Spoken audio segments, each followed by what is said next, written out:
Hi, I'm Jeff with Precision Replacement Parts. Today I'm going to show you a tech tip on how to install door glass on a 67 to 72 full-size GM truck.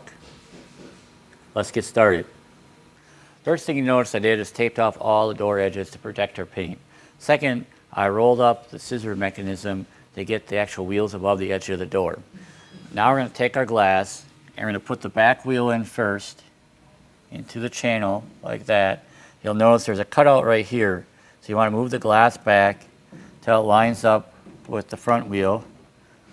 And once it's in the track, bring it back.